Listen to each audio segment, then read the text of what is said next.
దేవుని వాక్యం ధ్యానించడానికి పూర్వం పఠింప శ్రేష్ఠ గ్రంథం బైబిల్ తెలుగు ఇంగ్లీష్లో పాడుకుంటాం.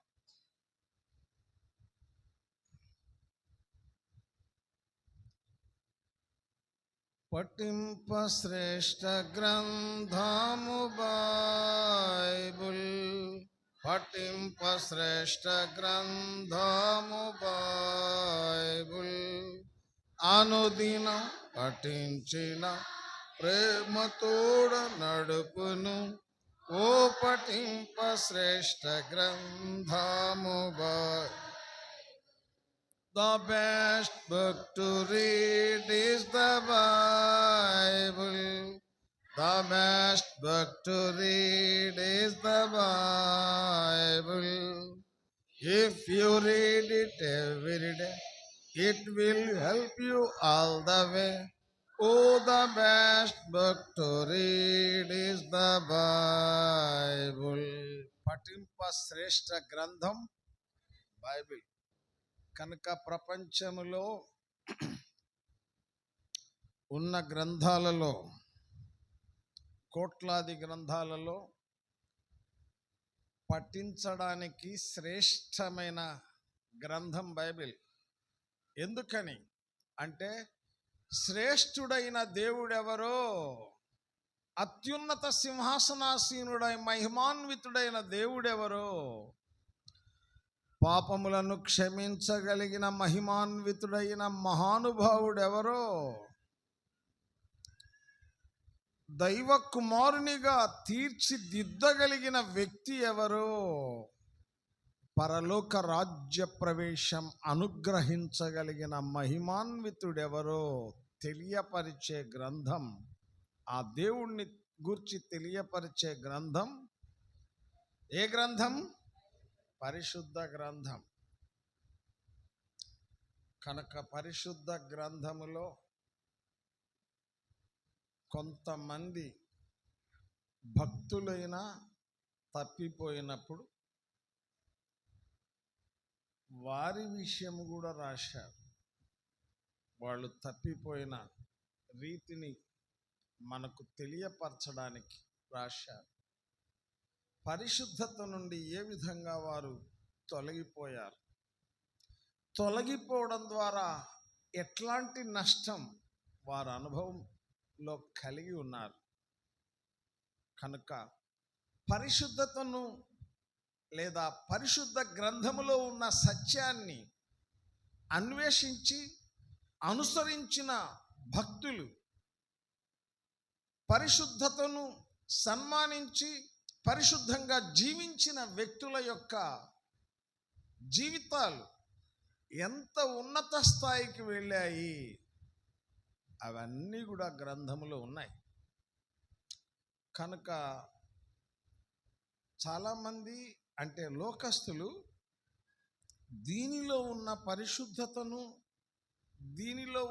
పరిశుద్ధతను సన్మానించిన వ్యక్తులను చూడకుండా ఎక్కడో తప్పిపోయిన వ్యక్తులను గురించి మాత్రమే చూస్తారు. అందుకే వారి మనోనేత్రాలు మూయబడతాయి. సత్యాన్ని అన్వేషించాలా, సత్యాన్ని గ్రహించాలా, తెలుసుకోవాలా అని కోరే వ్యక్తి గ్రంథములో అద్భుతమైనటువంటి పవిత్రతలో సాగిన వ్యక్తులను గురించి ఎంతో చక్కగా వ్రాయబడింది. వారిని గురించి ధ్యానం చేయాల. వాస్తవమే, తప్పిపోయినప్పుడు ఏ విషయంలో తప్పిపోయారో మనకు నష్టం కలగకుండా, అట్లా మనం కూడా తప్పిపోయి నష్టానికి గురి కాకుండా దేవుడు వారి జీవితాలలో ఉన్నటువంటి పతనాలను కూడా రాయించాడు. కనుక మనం అన్ని విషయాలు కూలంకుషంగా ఎరగగలగాలి. సత్యాన్ని ఎరగి సత్యాన్ని అనుసరించాలి. అందుకే ప్రభు ఈ లోకానికి అర్థించాడు. ఆయన అన్నాడు, నేను సత్యమును గూర్చి సాక్ష్యం ఇవ్వడానికే పుట్టాను. కనుక ఎన్నో విషయాలు ఉన్నాయి. ప్రభు ఈ లోకానికి వచ్చిన సందర్భాలు ఎన్నో ఉన్నాయి. అందులో ఒక ప్రాముఖ్యమైన విషయం, సత్యాన్ని గురించి సాక్ష్యం ఇవ్వడానికి వచ్చాను. ఎన్నో విషయాలు, పాపులను రక్షించడానికి వచ్చాను. అట్లా ప్రభు పలు విధాలుగా నశించిపోతున్న ఎవడు మాట్లాడేది మాట్లాడదు నశించిపోతున్న మానవులను వెదకి రక్షించడానికి వచ్చాను. ఎన్నో విషయాలు బైబిల్లో ఉన్నాయి కనుక ఒక్క కోణంలో బైబిల్ను చూడకూడదు.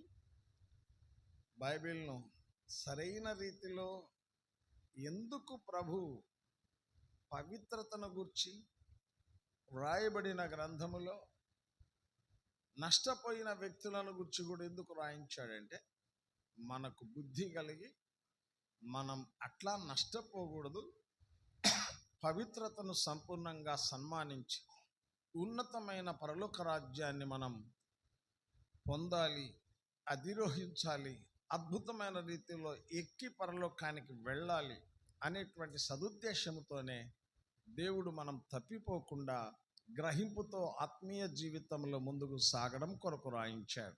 కనుక పరిశుద్ధ గ్రంథము పఠింప శ్రేష్టమైన, కనుక అంతకంటే శ్రేష్టమైన గ్రంథం లేదు. శ్రేష్టమైన గ్రంథం. రండి, దేవుని వాక్యం 1 యోహాను పత్రిక ఖచ్చితంగా 1 గంటలో ముగిస్తా. గంట దరిదాపులో ముగిస్తా. అయితే మీరు నిద్రపోతే మాత్రం లేపుతా. ఇంకా నాకు ఖచ్చితంగా లేపుతా. ఎందుకంటే మీరు వినకపోవడం నాకు బాధ కలుగుతుంది.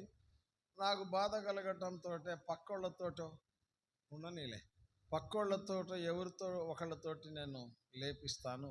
మీరు వాళ్ళ మీద కోప్పడబాకండి. ఏదన్నా కోప్పడదలుచుకుంటే నా మీద కోప్పడండి. నేను లేపించాను కనుక నా మీద కోప్పడండి. రండి, 1 యోహాను పత్రిక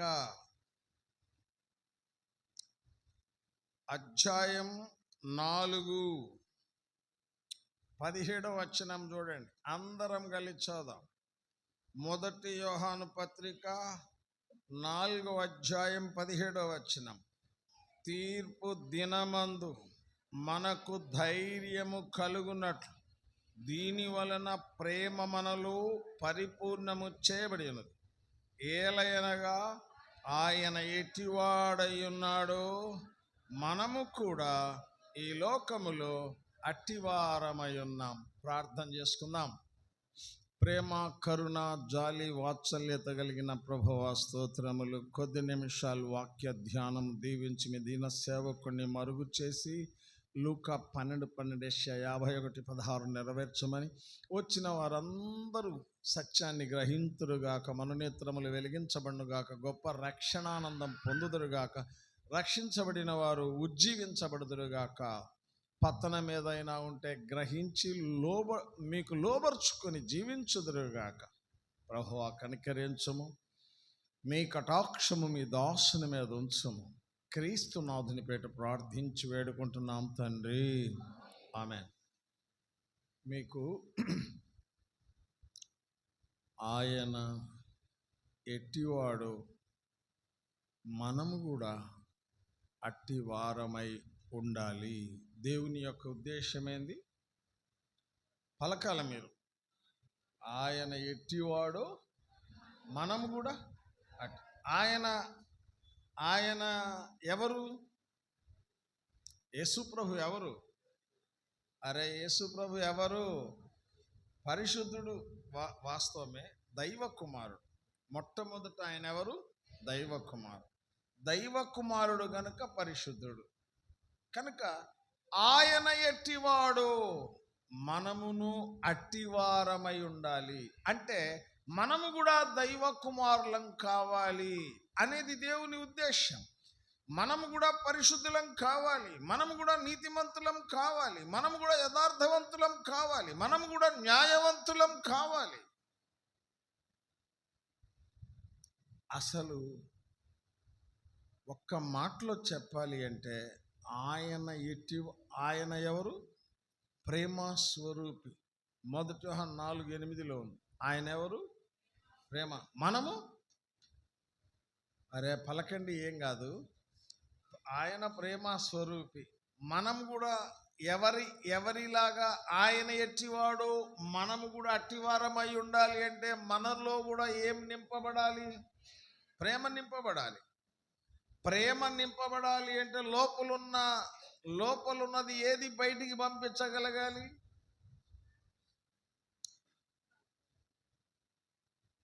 అదే ప్రేమ లోపలికి రావాలి అంటే ఏం పంపాలి బయటికి? ద్వేషం, పగ, ఈర్ష్య, ఇవన్నిటిని ఎక్కడికి పంపాలా? బయటికి పంపాలి. ఇప్పుడు ఇక జాగ్రత్తగా వినండి. ఆయన ఎట్టివాడో, అరే ఇక్కడ ఎవడో మాట్లాడుతున్నాడు, 2 చెవులు పట్టుకుని బయట వేస్తా, 2 చెవులు పట్టుకుంటా. ఎవడో 2 వేల మాట్లాడేది, 2 చెవులు గల్ల షర్ట్ ఇక్కడే మొదట్లో నువ్వే మాట్లాడుతున్నట్టుంది. ఈ తడవ కనుక నువ్వు మాట్లాడితే మాత్రం నువ్వు బయట ఉన్నట్టు లెక్క. మాట్లాడకూడదు. ఆయన ఎట్టివాడో మనం కూడా అట్టివారం కావడానికి యేసుక్రీస్తు ప్రభువారు ఏం చేస్తూ వచ్చాడు అనేది ఈ రాత్రి మనం చూస్తాం. రండి, 1 యోహాను పత్రిక 4వ అధ్యాయం. 1 యోహాను పత్రిక 4వ అధ్యాయం చూడండి, 10వ వచనం. 4వ అధ్యాయం 10వ వచనం.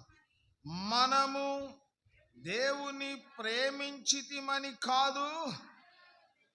ఇప్పుడు ఎవరు ప్రేమించడంలో ఎవరు ముందున్నారు? దేవుడు. ఇప్పుడు ఆయన ఎట్టివాడో మనం కూడా అట్టివారం కావాలి అంటే మనం కూడా ఎట్లా మారాలి? ప్రేమించేవారిగా మారాలి.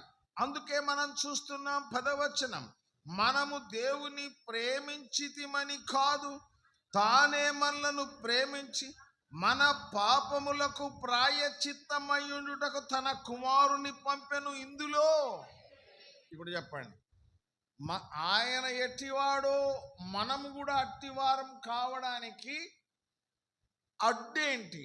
ఆటంకం ఏంటి? Very good. పాపము అనేది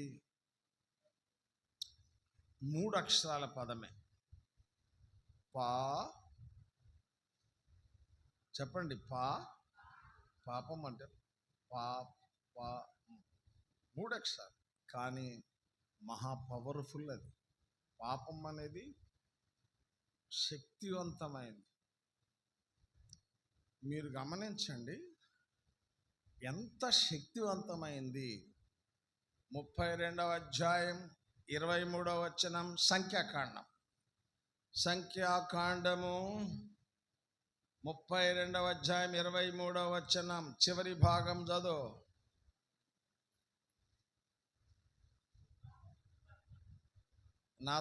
నాతో చెప్పండి. నీ పాపము. అరే నేను నీ పాపం అంటే నువ్వు పట్టుకోను అంటే ఎట్లా కుదురుతుంది చెప్పండి? పంతులు గారు చెప్పినట్టు ఒక్కొక్కట్లా ఒకటి అంటే మళ్ళా అట్లా అంటే బాగుంటుంది, కానీ నేను ఒక్కొక్కట్లా ఒకటి అంటే నువ్వు 2 ఒకట్లా 2 అంటే ఎట్లా అవుతుంది? చెప్పండి. ఇప్పుడు నీ పాపము నిన్ను పట్టుకోను. ఎవరి పాపం? ఎవరి పాపం అంటే ఎవరి పాపము వాళ్ళను ఏం చేస్తుంది? పట్టుకుంటుంది. ఈ పాపము నిన్ను పట్టుకొని రకరకాలుగా నిన్ను నష్టపరుస్తుంది. పాపమున్న వ్యక్తి ఆయన ఎట్టివాడో నీవు అట్టివాడవు కాలేవు. ప్రభువైన యేసుక్రీస్తు వారు అంటాడు, యోహాను సువార్త 8వ అధ్యాయం, యోహాను సువార్త 8వ అధ్యాయం చూడండి దేవుని వాక్యములో. యోహాను సువార్త 8వ అధ్యాయం 46వ వచనం. 46, నాయందు పాపమున్నదని మీలో ఎవడు అంటే ఆయనలో ఏం లేదు? పాపం లేదు. ఇప్పుడు మనలో రక్షణ పొందక ముందు ఏముంది? పాప ప్రాయశ్చిత్తం కాకముందు మనలో ఏముంది? పాపం ఉండడం ద్వారా ఆయన ఎట్టివాడో మనం కూడా అట్టివారం కాలేకపోయాం. ఈ పాపం అనేది మనలో ఉండడం ద్వారా ఆయన ఎట్టివాడో మనం అట్టివారిగా లేకుండా ఉన్నామని చెప్పి మన పాపములకు ప్రాయశ్చిత్తమయ్యుటకు తన కుమారుణ్ణి ఈ లోకానికి పంపాడు. పరలోకములో ఉన్న తన కుమారుణ్ణి, అద్వితీయ కుమారుణ్ణి, జనితైక కుమారుణ్ణి, ఏకైక కుమారుణ్ణి మానవ పాప ప్రాయశ్చిత్తార్థమై యేసుక్రీస్తు లాంటి వారిగా మనమందరము కనపడాలని ఆయనను పరలోకము నుండి భూలోకానికి పంపాడు. మరియ గర్భములో ఒక శిశువుగా ఆయన నుంచాడు. అద్భుతమైన రీతిలో యేసుక్రీస్తు ప్రభు మానవునిగా ఉద్భవింపజేశాడు దేవుడు. ఎందుకయ్యా? పాప పరిహారం నిమిత్తం. ఈ పాపం పరిహారం కాకపోతే నీ పాపము నిన్ను ఏం చేస్తుంది? పట్టుకుంటుంది. కీర్తన 36:12. కీర్తన 36:12. కీర్తనలు. అదిగో పాపము చేయువారు. పాపం చేసే వాళ్ళందరూ ఏమయ్యారు? సిస్టర్, పడాడంటే ఏంది? పడిపోయాడంటే ఏంది సిస్టర్? అరే, పడిపోయాడంటే ఏంది?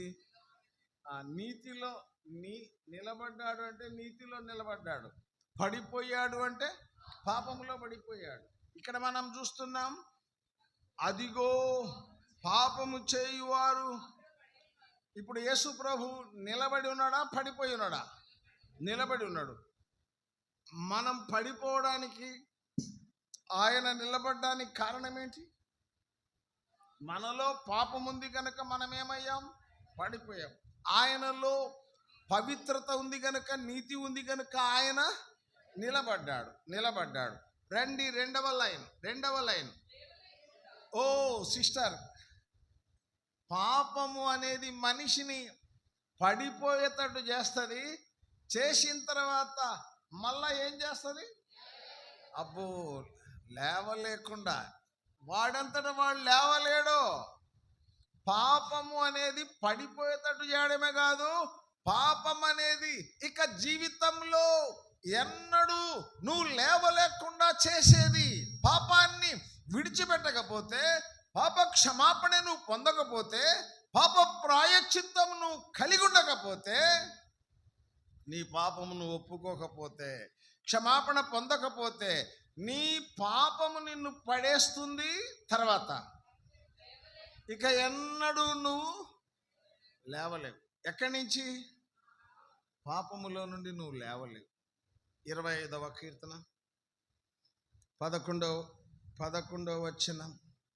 లేకపోతే ఒక్క నిమిషం, దీనికంటే ముందు యోబు గ్రంథం 24:19 చదువు. యోబు గ్రంథం 24వ అధ్యాయం 19వ వచనం.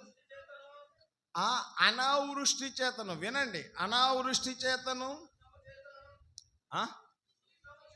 ఉష్ణము చేతను మంచు. ఉష్ణం వచ్చినప్పుడు మంచు ఏమవుతుంది? ఎగిరిపోద్దా? ఆరిపోతుంది, అంటే కనపడదు.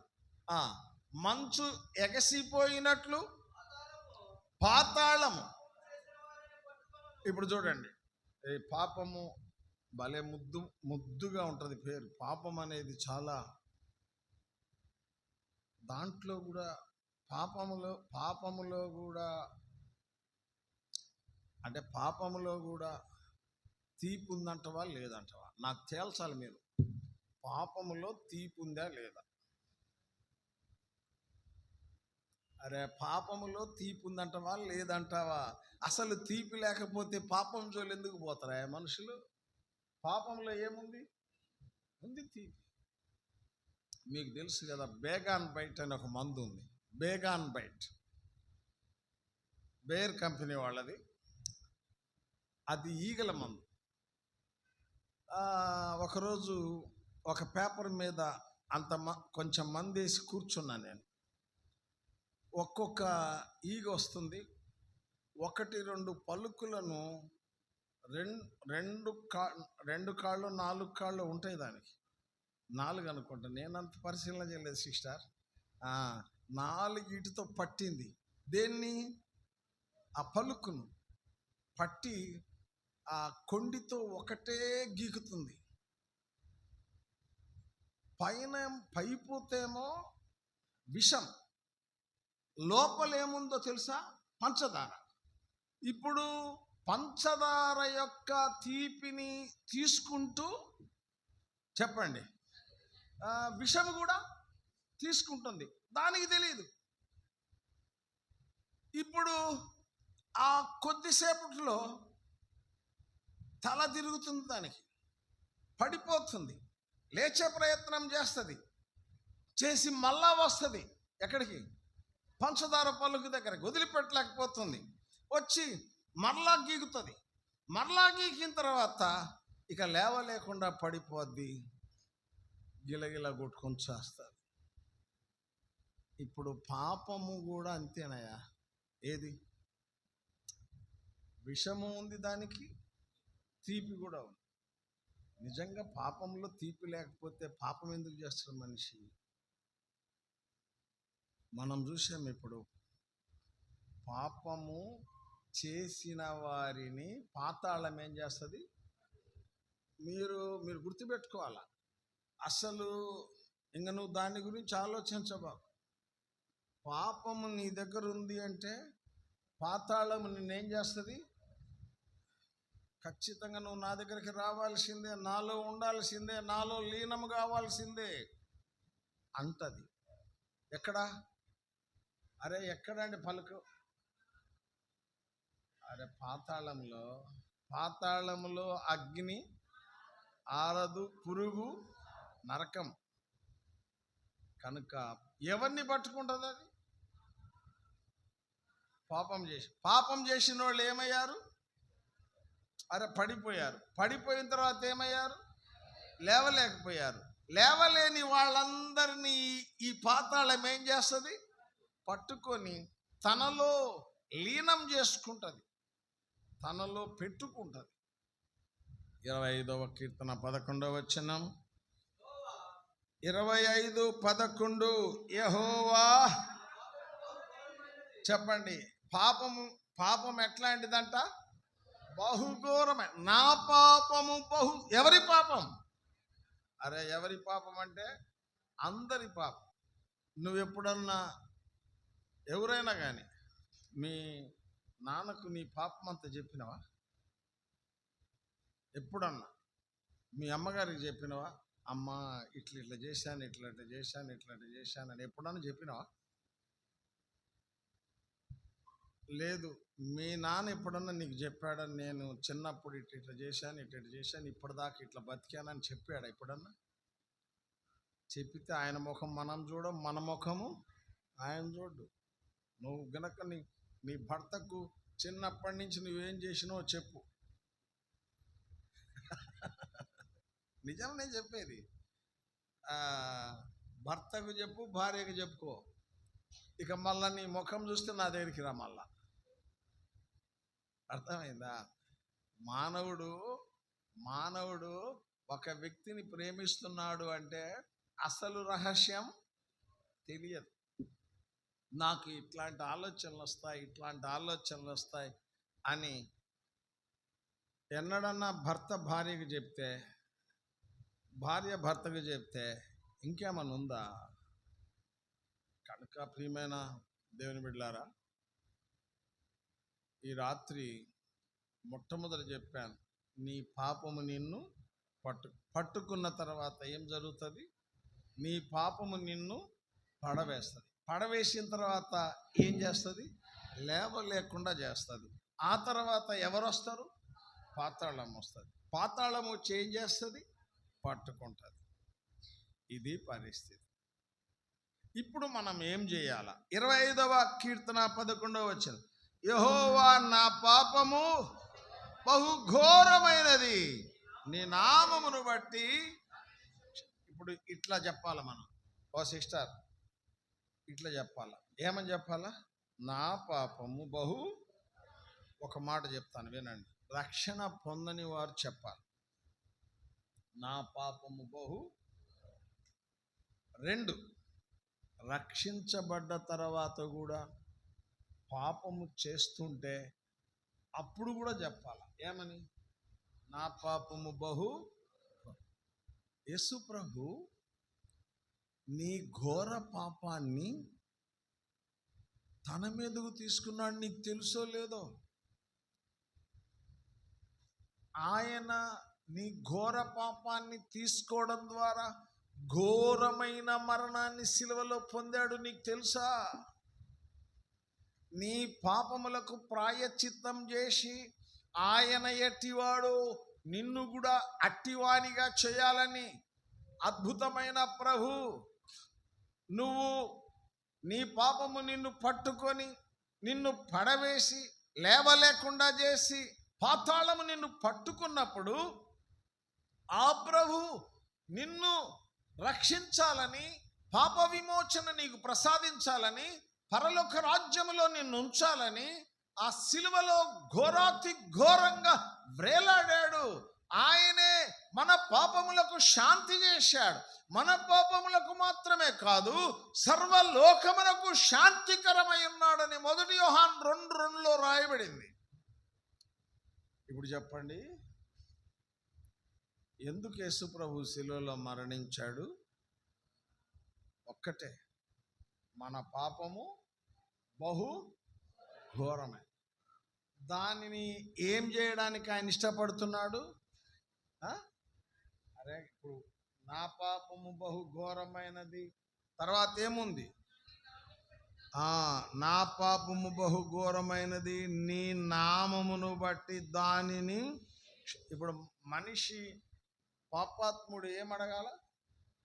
క్షమాపణ అడగాల. ఒకవేళ మనం తప్పిపోయాం ఏదన్న విషయంలో, అప్పుడు కూడా ఏమడగాల? క్షమాపణ అడగాలి. తప్పిపోయిన నీవు క్షమాపణ అడగకపోతే ఆయన ఎట్టివాడో నీవు అట్టివాడవు కాలేవు. నీవు ఆయన లాంటి వాడవు, ఆయన లాంటి దానవు కావాలనే ప్రభు ఈ లోకానికి వచ్చాడు. 3వ అధ్యాయం గలతీ పత్రిక 26వ వచనం. గలతీలకు రాసిన పత్రిక 3వ అధ్యాయం 26వ వచనం. గలతీ పత్రిక 3వ అధ్యాయం. అమ్మా, యేసుక్రీస్తునందు మీరందరూ విశ్వాసము వలన. ఇప్పుడు చెప్పండి, ఎవరు? అరే ఎవరు? మీరందరూ ఏముంచితే దైవ కుమారులయ్యారు? విశ్వాసం ఉంచితే. ఆయన ఎవరు? ఆయన ఎవరు? దేవుని కుమారుడు. మనం ఎవరు? అరే ఆయన ఎవరో మనం కూడా అట్టేగా. ఆయన దేవుని కుమారుడు, మనల్ని కూడా ఏం చేశాడు? దేవుని కుమారులు చేశాడు. ఇప్పుడు ఆయన దేవుని కుమారుడు, మనం దేవుని కుమారులు అయినప్పుడు ఆయన ఎట్టివాడో మనం కూడా అట్టివారమే కదా. యోహాను సువార్త 1:12 తన్ను ఎందరు అంగీకరించిరో అనగా తన నామమందు విశ్వాసం ఉంచిన వారికి దేవుని పిల్లలయ్యే అధికారం ఇచ్చాడే. కనుక ఈ రాత్రి ఒక్క ప్రశ్న, నీవు దేవుని కుమారుడవేనా? ఆయనను అంగీకరించావా? ఆయనను విశ్వసించావా? అప్పుడే నువ్వు దేవుని కుమారుడు. అప్పుడే ఆయన ఎట్టివాడో నువ్వు అట్టివాడు.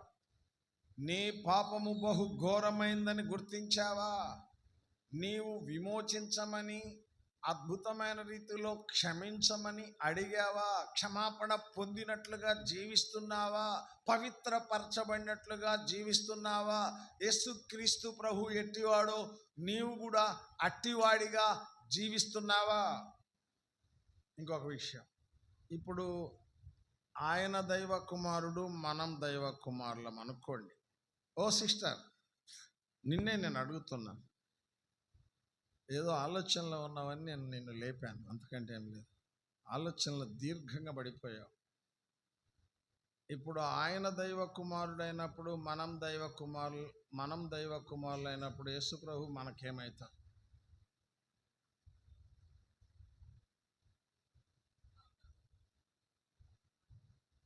ఏమవుతాడు చెప్పండి? ఏం కాదు, అన్న అవుతాడు. మొట్టమొదటి దైవ కుమారుడు ఎవరు? యేసు ప్రభు. తర్వాత దైవ కుమారులుగా చేసింది ఎవరు? ఆయనే కదా. మనం దైవ కుమారులు చేయి. ఇప్పుడు ఆయన మనకేమవుతాడు? అన్న అవుతాడు. అర్థమవుతుందా? ఆయన అన్న, మనం అరే చెప్పండి, ఏం కాదు, తమ్ముళ్ళు చెల్లెళ్ళు. ఇప్పుడు అన్న ఎట్టివాడు పలకండి, ఏం కాదు, నాయన మీరు చల్లగా ఉన్నారు. అన్న ఎట్టివాడు తమ్ముళ్ళు కూడా అట్టివారే, చెల్లెళ్ళు కూడా అట్టివారే. ఆయన దైవ కుమారుడే. చెప్పండి, మనము కూడా. ఆయన పరలోకానికి వెళ్ళిపోయాడు, మనం వెళ్తామంటావా లేదంటావా? ఏమోనన్నా అంటావా? అనుమానం లేదు, వెళ్తాం. అనుమానమే వద్దు నీకు, వెళ్తాం. ఎప్పుడు? ఆయన ఎట్లా బ్రతికాడో భూలోకములో దైవ కుమారుడిగా, మనం కూడా అట్లానే బ్రతకాలి. అప్పుడు ఆయన వెళ్ళినట్లుగానే మనం కూడా వెళ్తాం. సిస్టర్, మొదటి యోహాను పత్రిక 4వ అధ్యాయం 9వ వచనం. మొదటి యోహాను పత్రిక 4వ అధ్యాయం 9. అందరూ చదవండి. మనము ఆయన ద్వారా జీవించున్నట్లు దేవుడు తన అద్వితీయ కుమారుని ఎక్కడికి పంపాడు? లోకములోనికి పంపాడు. దీని వలన దేవుడు మన యందుంచిన ప్రేమ ఏమైంది? ఇప్పుడు చెప్పండి, ఆ కుమారుల్లో ఏముంది? ప్రేమ. మీరు భలే చెప్తారబ్బా, మీరు ఇప్పుడే చదివించాను నేను. ఆయన యేసు ప్రభువులో జీవం ఉంది, తెలుసు కదా. మొదటి యోహాను సువార్త 1:4 ఆయనలో జీవం ఉంది. ఇప్పుడు ఆయనలో ఉన్న జీవం మనలోనికి రావాలని 9వ వచనం, మనము ఆయన ద్వారా జీవించున్నట్లు దేవుడు తన అద్వితీయ కుమారుణ్ణి ఎక్కడికి పంపాడు? లోకములో ఉన్న మనలో యేసు ప్రభువులో ఉన్న జీవం మనము కూడా కలిగి ఉండాలి. ఆ జీవం నిత్య జీవం. యోహాను సువార్త 17:3 ప్రకారం అద్వితీయ సత్యదేవుడవైన నిన్నును నీవు పంపిన యేసుక్రీస్తును ఎరుగుటయే నిత్య జీవం. అంటే మనకు ఏ జీవం ఇవ్వడానికి యేసు ప్రభు వచ్చాడు? నిత్య జీవం. కనుక మీరు ఆయన ఎట్టివాడో మనము కూడా ఎప్పుడు? రెండో విషయం, ఎప్పుడు? ఆయనలో ఏ జీవం ఉందో మనలో కూడా అదే జీవం ఉండాలి. ఆ జీవం మనకి ఇవ్వాలని యేసుక్రీస్తు ప్రభు ఈ లోకానికి వచ్చాడు. మొట్టమొదట ఆయన దైవ కుమారుడైనట్లు మనము కూడా దైవ కుమారులుగా ఉండాలి. రెండవది, ఆయనలో ఉన్న జీవం మనలో కూడా ఉండాలి. ఇప్పుడు చెప్పాడు 10వ అధ్యాయం 10వ వచనం, యోహాను సువార్త 10వ అధ్యాయం 10వ వచనం. చదువు సిస్టర్. దొంగతనమును, హత్యను, నాశనమును చేయుటకొచ్చును, కానీ మరి దేనికి నీ రాడు? గొర్రెలకు. ఎవరా గొర్రెలు? చెప్పండి, ఏ ఊరి గొర్రెలు? మనమే. గొర్రెలకు ఏమి ఇవ్వడానికి వచ్చాడు? జీవం ఇవ్వడానికి వచ్చాడు. ఆ జీవం ఎట్లా ఇవ్వడానికి వచ్చాడు? ఆ జీవం ఇవ్వడానికి సమృద్ధిగా. ఎంత? సమృద్ధిగా. కనుక మనలో ఏముండాలా? జీవం. ఆ జీవము కూడా ఎంత ఉండాలా? సమృద్ధిగా.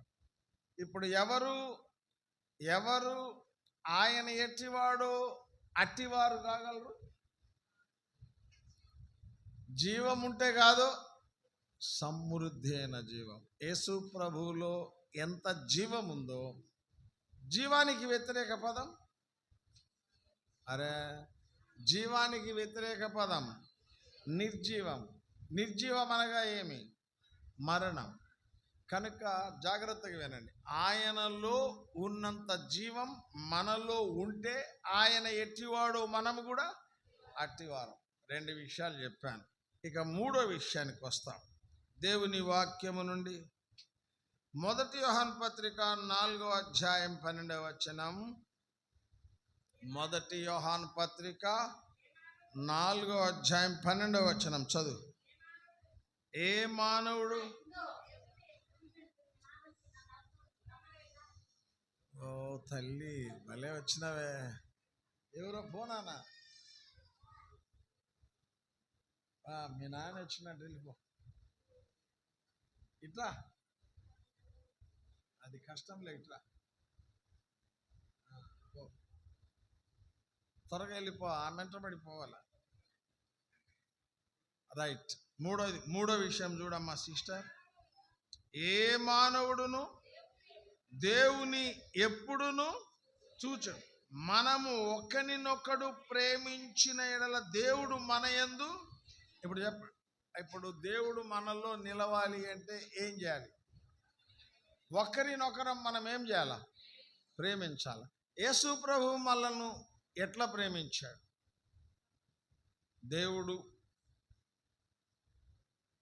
దేవుడు ఎవరో ఎక్కడో అన్నారు, దేవుడు లోకమును అంటే మనల్ని ఎంత ప్రేమించాడు? ఎంతో ప్రేమించాడు. ఇప్పుడు మనము ఆయన ఎట్టివాడో మనము కూడా అట్టివారం కావాలి అంటే మనము మన సహోదరులను ఎట్లా ప్రేమించాలి? అరే చెప్పండి. ఎంతో పక్కన కూర్చొని ఇస్తావు. అసలు నీకు ఇష్టం లేకపోతే, నీకు ఇష్టం, కొన్ని తడవలు ఏం చేస్తారంటే ఇటుపక్క పాటల పుస్తకం పెడతారు, అటుపక్క బైబిల్ పెడతారు. ఎందుకు అనుకున్నావు? ఎందుకు? వాళ్ళకి ఇష్టం లేని వాళ్ళని కూర్చోబెట్టుకోరు. ఎవరో ఉన్నారు వాళ్ళకి ఇష్టమైన వాళ్ళు వచ్చినప్పుడు ఇది ఇస్తారు, రాక్క అంటారు. అర్థమైందండి? ఇప్పుడు నువ్వు ఇంకా పాటల పుస్తకం పెడుతున్నావు, బైబిల్ పెడుతున్నావు అంటే అర్థమైంది ఎంతో ప్రేమించడం కాదు, అసలు ప్రేమించడం లే. చూడు 11వ వచనం. ప్రియులారా, దేవుడు మనలను ఇలాగు ప్రేమింపగా మనము ఒకరినొకడు ప్రేమించాల్సిందే. ఓ సిస్టర్ వినమ్మా, బ్రదర్ విను. మనం దేవుడు మనలను ప్రేమించినట్లుగా మనము కూడా అందరినీ ఏం చేయాలి? ప్రేమించాలి. ఎంత ప్రేమించాలి? ఎంతో ప్రేమించాలి. కనుక మనం చూస్తున్నాం, ప్రేమ అనేది యేసయ్య మనలను ఎట్లా ప్రేమించాడో మనము కూడా అట్లా ప్రేమిస్తేనే ఆయన ఎట్టివాడో మనము కూడా అట్టివారం కాగలం. రండి దేవుని వాక్యములో 13వ వచనం చూడు. 13వ వచనం. దీని వలన మనము ఆయన యందు నిలిచి ఉన్నామనియు ఆయన మన యందు నిలిచి ఉన్నాడనియు. అంటే ప్రేమించే వ్యక్తిలో ఆయన ఉంటాడు, ఆయనలో ప్రేమించే వ్యక్తి ఉంటాడు. చెప్పండి. ప్రేమిస్తే ఆయనలో మనం, మనలో ఆయన. ప్రేమించకపోతే ఆయన మనలో ఉండడు, మనం ఆయనలో ఉండం. ఇప్పుడు ద్వేషించవచ్చునంటావా, ప్రేమించాలంటావా? ఎట్లానైనా సరే ప్రేమించాలి. కనుక తోటి విశ్వాసులను నీవు కానీ నేను కానీ ప్రేమించాల్సిందే.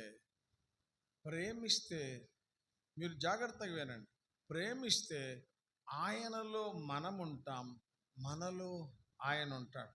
ఇప్పుడు నువ్వు చెప్పు, ఆయన మనలో ఉంటే మనం ఆయనలో ఉంటే ఏమవుతుంది? ఫలించేది కాదు. ఇక్కడ ఉన్న లెక్కలో అరే నేనంటాను, ఆయనలో మనం ఉన్నాం, మనలో ఆయన ఉన్నాడు. అప్పుడు ఏంటి ఫలితం? ఆయన ఎట్టివాడో మనం అట్టివారం అవుతాం. ఎప్పుడు? ఆయన మనలో ఉండాలా, మనం ఆయనలో ఉండాలి. ఎప్పుడు ఆయన మనలోనికి వస్తాడు, మనం ఆయనలోకి వెళ్తాం. సంతోషమా చెప్పు? ఏంది?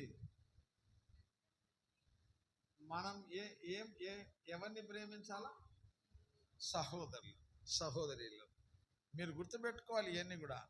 ఆయన ఎట్టివాడు, మనం కూడా అట్టివారం కావాలి అంటే ఆయన మనలో ఉండాలా, మనం ఆయనలో మనం ఉండాలా. మనలో ఆయన ఉండాలంటే మనం ప్రేమించాలంటావా, ద్వేషించాలంటావా? ప్రేమించాల్సింది. ఒకవేళ ఎదుటి వ్యక్తి ద్వేషించాడు, మనం ఏం చేయాలి చెప్పు? ప్రేమించాలి. ప్రేమిస్తే ప్రభు నీలోనికి వస్తాడు, నువ్వు ప్రభువులో ఉంటావు. వాళ్ళు ద్వేషించారు, ద్వేషించిన వ్యక్తిలో ప్రభు ఉండడు, ద్వేషించిన వ్యక్తిలో ప్రభు ఉండడు, ప్రభువులో ఆ వ్యక్తి ఉండడు. అప్పుడు ఆయన ఎట్టివాడో ఈ వ్యక్తి అట్టివాడు కాడు. కాకపోవడం ద్వారా ఆయన పరలోకానికి వెళ్ళినట్లుగా ఈ వ్యక్తి వెళ్ళలేడు.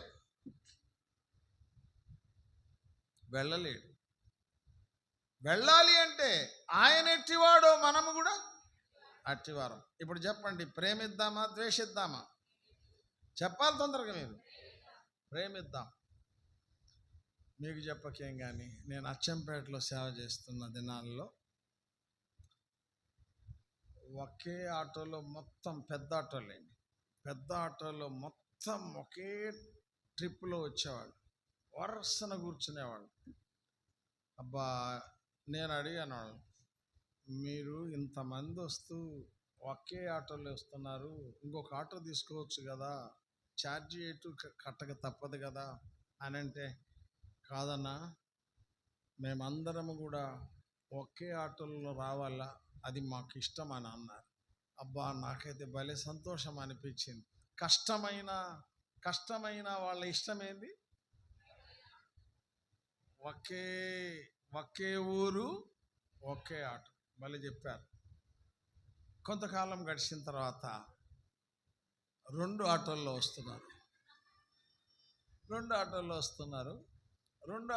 వస్తున్నారు. ఒకళ్ళ పక్కన ఒకళ్ళు కూర్చోవటంలే. ఒక బ్యాచ్ ఒక పక్కన కూర్చుంటున్నారు, ఇంకొక బ్యాచ్ ఇంకో పక్కన కూర్చుంటున్నారు. అందరూ కూడా బలలో చేయి వేస్తున్నారు. నాకు అనుమానం వచ్చి మొత్తాన్ని చింతపల్లిళ్ళంతా ఉండండి అన్న అని అడిగా. ఏంది మీరు ఇంతకు ముందేమో ఇరుక్కొని ఒకే ఆటోలో వచ్చారు, ఇప్పుడేంది 2 ఆటోలో వస్తారు అన్న? వాళ్ళ తెలుగుదేశం, మాది కాంగ్రెస్ అన్న అన్నారు. అర్థమైందా? ఇప్పుడు ఒకే ఆటోని 2 ఆటోలు చేసింది ఏది? మనం ఉండకూడని పార్టీల్లో ఉండడం ద్వారా ఏమైపోతాం? ద్వేషం వస్తుంది. అందుకే జాగ్రత్తగా ఉండాలా. ప్రేమ మనలో ఉంటే తప్ప యేసయ్యలో మనం ఉండం, మనలో యేసయ్య ఉండడు. యేసయ్య ఉంటే తప్ప, యేసయ్యలో మనం ఉంటే తప్ప ఆయన ఎట్టివాడో మనం అట్టివారం కాలేం. అట్లా కాకపోతే పైకి వెళ్ళలేం. రండి, 1 యోహాను పత్రిక 4:4. చిన్న పిల్లలారా, మీరు దేవుని సంబంధులు, మీలో ఉన్నవాడు లోకములో ఉన్నవాని కంటే గొప్పవాడు గనుక. ఇప్పుడు యేసు ప్రభు జీవితం అంతా కూడా 33.5 సంవత్సరాల జీవితంలో మనకు 12వ ఏట ఏం జరిగింది అనే ఒక సందర్భం, ఆయన పుట్టుక సందర్భాలు రాయబడ్డాయి. 12వ ఏట విషయం రాయబడింది. తర్వాత 3.5 సంవత్సరాలు ఆయన సేవ, మరణం, పునరుద్ధానం, ఇవన్నీ రాయబడ్డాయి. మీరు గమనించాలా, ఆయన జీవితంలో 33.5 సంవత్సరాల జీవితంలో ఆయన ఎక్కడన్నా జయించాడా, ఆయన ఎక్కడన్నా ఓడిపోయాడా? చెప్పాలి మీరు తేల్చి. జయించాడు. అంటే జయించడానికి కారణమేంది? తండ్రి తనలో ఉన్నాడు, తాను తండ్రిలో ఉన్నాడు. అర్థమవుతుందా? నాకు వేరుగా నా తండ్రి లేడు, నా తండ్రికి వేరుగా నేను కూడా లేను. అంటే తండ్రి కుమారుడు ఏకమై ఉన్నారు. కనుక తండ్రి తనలో ఉండడం ద్వారా తాను లోకాన్ని, పాపాన్ని, శరీరాన్ని అన్నిటినీ ఏం చేయగలిగాడు? జయించగలిగాడు. ఇప్పుడు మనం జయించాలి అంటే మీలో ఉన్నవాడు అంటే ఎవరు ఉండాలి? మనలో యేసుప్రభు ఉండాలి.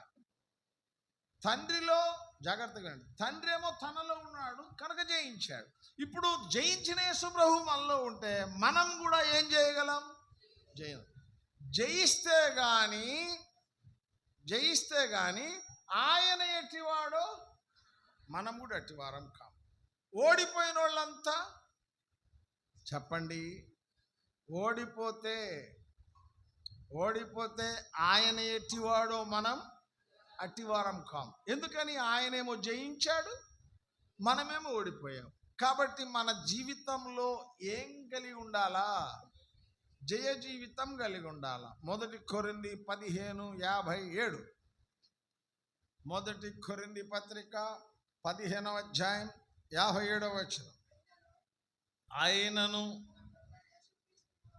ఆ ప్రభువైన యేసుక్రీస్తు మూలముగా మనకు జయము అనుగ్రహించుచున్న ఇప్పుడు ఎవరి ద్వారా జయం? ఎవరి ద్వారా జయం? ఆయనను మనకు జయం అనుగ్రహించుచున్న, చదువు తమ్ముడా, ఆయనను మన ప్రభువైన యేసుక్రీస్తు మూలముగా అంటే జాగ్రత్తగా అనుషానా చెప్పు, నువ్వు చెప్పు. ఆయనకి ఎట్లా జయం కలిగింది? యేసు ప్రభువుకి జయం ఎట్లా కలిగింది? నేను చెప్పాను ఇప్పుడు ఇంతకుముందు. యేసు ప్రభు జయమునకు మూలమేమి? ఏం చదువుకున్నా? చదువుకోలేదా? ఇంటర్ అయిపోయిందా? నేను 6వ తరగతి 7వ తరగతి స్టాండర్డ్లో చెప్తున్నాను. అది కూడా అర్థం కాకపోతే ఎట్లున్నాను? యేసు ప్రభువుకి జయం ఎక్కడని చెప్పాను? తండ్రి తనలో ఉండడం ద్వారా ఆయనకు జయం. ఇప్పుడు మనలో ఎవరు ఉండాలా? యేసు ప్రభు. అందుకనే ఆయనను మన ప్రభు అయిన యేసుక్రీస్తు ద్వారా మనకు జయం అనుగ్రహించుచున్న దేవునికి ఏం కలుగునుగాక? స్తోత్రం కలుగునుగాక. కనుక నీవు నేను జయించాలి అంటే మనలో ఎవరుండాలి? యేసు ప్రభు. మీలో ఉన్నవాడు లోకములో ఉన్నవాని కంటే గొప్పవాడు. ఇప్పుడు మనం వాడిని జయించగలమా? జయించలేమా? ఎవరిని? లోకంలో ఎవరున్నారు? సాతాను. వాడు సింహాసనం భూలోకంలో ఉంది. ఇప్పుడు వాడిని మనం జయించాలంటే మనం పట్టుబడితే సరిపోద్దంటవా వాడితోటి? అంటే వాడితో మనం పోరాటం చేయగలమా? చేయలేమా? అరే చేయగలమా చేయలేమా తేల్చండి. ఏదోటి చేయలేం. ఎవరుంటే చేయగలం. అంటే నీ అంతటా నువ్వు చేయలేవు, ఓడిపోతావు. నా అంతటా నేను చేయలేను, ఓడిపోతా. అందుకని మన లోపల ఎవరు ఉండాలా? యేసు ప్రభు ఉండాలి. యేసు ప్రభు గనక మన లోపల ఉంటే వాడిని మనం ఏం చేస్తాం? వాడిని జయిస్తాం. వాడి తాలూకు మొత్తాన్ని జయిస్తాం. మీలో ఉన్నవాడు లోకంలో ఉన్నవాని కంటే గొప్పవాడు గనక మీరు వాడిని జయిస్తారు, వారిని జయిస్తారు. ఎవరిని? అరే సాతానుని జయిస్తారు, సాతాను శక్తులను కూడా జయిస్తారు. ఎప్పుడు? యేసు ప్రభు మనలో ఉండాలి, లేకుండా మన వల్ల కాదు. ఎందుకు ఓడిపోతాం? ఆయన మనలో లేకపోతే ఓడిపోతాం. ఓడిపోయిన వాడు ఆయన ఎట్టివాడో వాడు కూడా అట్టివాడేనా? కాదు. ఎవరు ఆయన ఎట్టివాడో అట్టివాడు? జయించినవాడు. యేసు ప్రభువుని లోపల పెట్టుకొని లోకాన్ని జయించినవాడు, పాపాన్ని జయించినవాడు. జయించడానికి 1 యోహాను పత్రిక 5వ అధ్యాయం 4-5 వచనాలు. అమ్మా, దేవుని మూలముగా పుట్టిన వారందరూ లోకమును జయించుదురు. లోకమును జయించిన విజయము మన అంటే లోకాన్ని జయించాలంటే మన దగ్గర ఏముండాలా? విశ్వాసం ఉండాలి. యేసు ప్రభు లోపల ఉండాలా, విశ్వాసం లోపల ఉండాలా. అప్పుడు మనం సాతానుని జయిస్తాం, సాతాను శక్తులను జయిస్తాం, లోకాన్ని జయిస్తాం, అంతా జయిస్తాం. ఇప్పుడు జయించే అనుభవం మనం కలిగి ఉంటే తప్ప ఆయన ఎట్టివాడో మనం అట్టివారం కాలేం. ఎన్నోది ఇప్పుడు నేను చెప్పింది? 4వది. మొదటిది ఆ దైవ కుమారులు. 2వది జీవం ఉండాలి. ఆయనలో ఉన్న జీవం మనలో కూడా ఉండాలి. 3వది ఆయనలో ఉన్న ప్రేమ మనలో ఉండాలి. 4వది జయం అంటే ఆయన మనలో ఉంటే కానీ మనం జయించలేం. లాస్ట్ 17వ వచనం, 1 యోహాను పత్రిక 4వ అధ్యాయం 17వ వచనం. ఇప్పుడు ఏ దినం? అబ్బో, అంటే రాకడ దినం ఉంది, తీర్పు దినం కూడా ఉంది. ఇప్పుడు మనం చూస్తున్నాం 17వ వచనం. తీర్పు దినమందు మనకు, అంటే తీర్పు దినంలో మనుషులకు ధైర్యం ఉండదు. అయితే మనకు ధైర్యము కలుగునట్లు దీని వలన ప్రేమ మనలో పరిపూర్ణము చేయబడుతుంది. ఏలైనగా ఆయన ఎట్టివాడు ఉన్నాడో మనము కూడా లోకములో అట్టివారు. అంటే లోకములో, ఇప్పుడు చెప్పండి, లోకంలో మనం ఎట్లా కనపడాలి? అరే, లోకములో మనం ఎట్లా కనపడాలి? ఆయన ఎట్టివాడై ఉన్నాడు, మనము కూడా అట్టివారముగా కనపడాలి. ఇప్పుడు అట్టివారిగా కనపడాలంటే గలతీ పత్రిక 3వ అధ్యాయం 27వ వచనం. గలతీలకు రాసిన పత్రిక 3వ అధ్యాయం 27. క్రీస్తులోనికి బాప్తిస్మం పొందిన మీరందరూ క్రీస్తును ఇప్పుడు చెప్పండి, బాప్తిస్మం పొందిన మనమందరం ఏమని రాయబడింది? క్రీస్తును. ఇప్పుడు మనం ఎవరిని ధరించుకుంటే ఆయన ఎట్టివాడు, మనం అట్టివారం అవుతాం. క్రీస్తును ధరించుకోవాలి. ధరించుట ఈజ్ ఈక్వల్ టు ధరించుట. ఇప్పుడు నేను ఈ షర్టును ధరించా, దీని బరువు నేను మోస్తున్నానా, మోయటం లేదా? చెప్పండి, ఏంది అది కూడా చెప్పలేరా? దీని బరువును నేను మోస్తున్నా. ఈ కళ్ళజోడు నేను పెట్టుకున్నా, దాని బరువు నేను మోస్తానంటవా, మోయటం లేదంటవా? మోస్తున్నా. ఇప్పుడు మనం ఎవరిని మోయాలా? ఆయన ఎట్టివాడో మనం అట్టివారం కావాలంటే మనం ఎవరిని మోయాలా? యేసు ప్రభువుని మోయాల. అంటే యేసు ప్రభుని మనం ధరించుకోవాలి. ఇప్పుడు మనం ఇప్పుడు ఇది ధరించా. ఇప్పుడు మీకు ఇది కనపడుతుందా, లోపల కనపడుతుందా? ఇదే కనపడుతుంది. ఇప్పుడు మనం కనపడాలంటావా? మనం కనపడాలా, ప్రభువు కనపడాలా? ప్రభువు కనపడాలా. ప్రభువు కనపడాలంటే మనం ఆయన ఏం చేయాలా? ధరించాలి. కొద్దిసేపు ధరించి పక్కన పెడితే మీరు ఏమనుకోవద్దు, కొద్దిసేపు ధరించావు, తర్వాత కొద్దిసేపు ఆయన్ని ఇప్పుడు నేను ఈ షర్టు ధరించా, తీసి హ్యాంగర్కి తగిలించిన తర్వాత లోపల ఏం కనపడుతుంది? బనీను కనపడుతుంది. అది కూడా హ్యాంగర్కి తగిలిస్తే దేహం కనపడుతుంది. నేనంటాను, దేవుని వాక్యములో ఆయనను మనం ధరించాలా అంటే భరించాలా. యేసు ప్రభుని ఆయనను భరిస్తున్నామంటే ఆయనను మనం కలిగి ఉండడం ద్వారా, ధరించడం ద్వారా అవమానం రాని, నింద రాని, శ్రమ రాని, కష్టాలు రాని అన్నిటినీ ఓర్చుకోవాలా. ఎవరిని ధరిస్తే? యేసు ప్రభుని ధరిస్తే వస్తాయా కష్టాలు? రావా? చెప్పండి, వస్తాయా రావా? అమ్మాయి మీరు జాగ్రత్తగా నల్ల బాప్తీసం తీసుకున్నవాళ్ళు కష్టాలు వస్తాయంటో రావంటో. యేసు ప్రభుకే తప్పలే. ఏంటి కష్టాలు తప్పినాయి ఆయనకు తప్పనప్పుడు మనకు తప్పుతాయా? ఆయన ఎవరు? సంఘానికి ఆయన ఎవరు? శిరస్సు కష్టాల ద్వారా పోతే శరీరం పోదా? పలకండి, పోవాల్సిందే కదా. కష్టం అనేది శిరస్సుకు వచ్చినప్పుడు శరీరానికి వస్తుందా రాదా?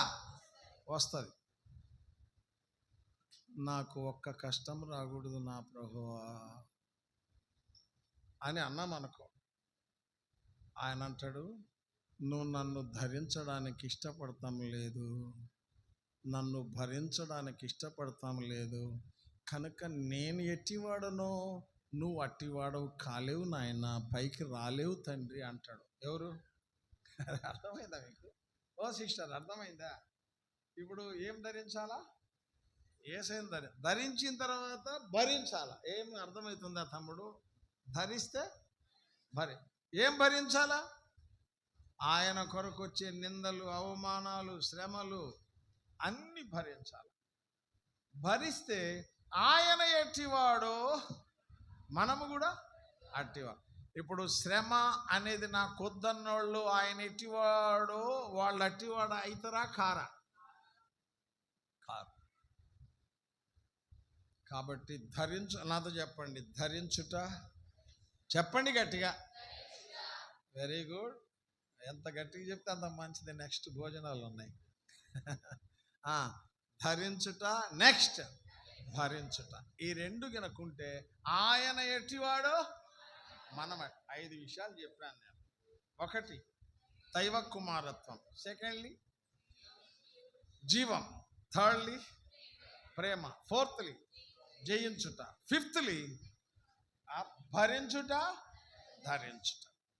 చాలండి, మేము కూడా వెళ్ళిపోవాలి, గుంటూరు పోవాలి. మళ్ళా మీకేముంది, మళ్ళీ ఇంటికి వెళ్ళిపోతారు హాయిగా. మేము 1.5 గంటన్నర 2 గంటలు మళ్ళీ పోవాలి. ప్రార్థన చేస్తాను, మోకరించాలి.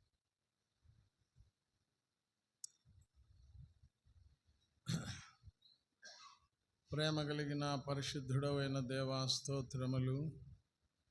ఉదయకాలము నుండి ప్రభువా బేత్లెహేం ఎఫ్రాతాలో జరిగిస్తూ వచ్చిన పరిచర్యలు అన్నిటిని బట్టి వందనాలు. దైవ సేవకుల ప్రార్థన కూడికలు, ఫస్ట్ సెషన్, సెకండ్ సెషన్, తర్వాత బాప్తిస్మములు, నాయన బాప్తిస్మములు ఇచ్చుట, తర్వాత హస్త నిక్షేపణ, చివరిగా కూడిక.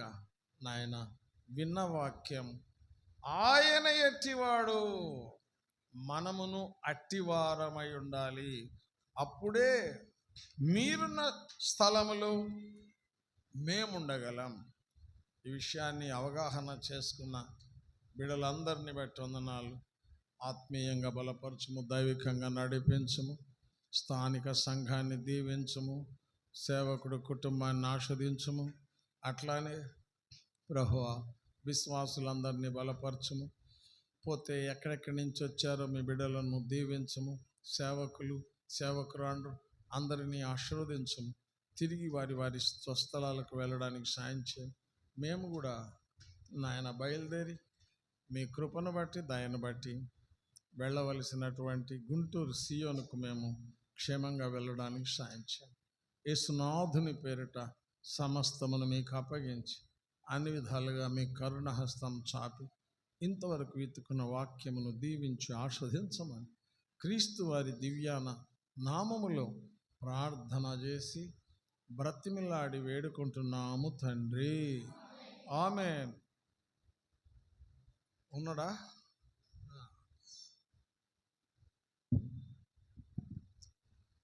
ఈ సమయంలో మరి చెరువు వచ్చిన మీ అందరికీ ప్రభు నామంలో శుభములు తెలియజేస్తుంటున్నాము. మరి అందరికీ భోజన సహవాసం ఉంది. దయచేసి అందరూ కూడా మీరు భోజనం చేసుకోండి. సిస్టర్స్ ఇటువైపు కూర్చోండి, 2 లైన్లు కూర్చోండి. బ్రదర్స్ పట్టలు తీస్తారు. సిస్టర్ 2 లైన్లు కూర్చోండి. బ్రదర్స్ ఇటువైపు కూర్చోండి. గమనించండి, మరి ఈ దినము ఎవరైతే మరి బాప్తిసం తీసుకున్నారో వారి కొరకు మీరు ప్రార్థన చేయండి. కడ వరకు వారు సంఘానికి అంటుకట్టబడి వారి సాక్ష్యాన్ని కాపాడుకుంటూ నమ్మకంగా ప్రభు కొరకు జీవించినట్లు మీరు వారి కొరకు ప్రార్థన చేయండి. ఇవి ప్రకటనలు. కాబట్టి మరి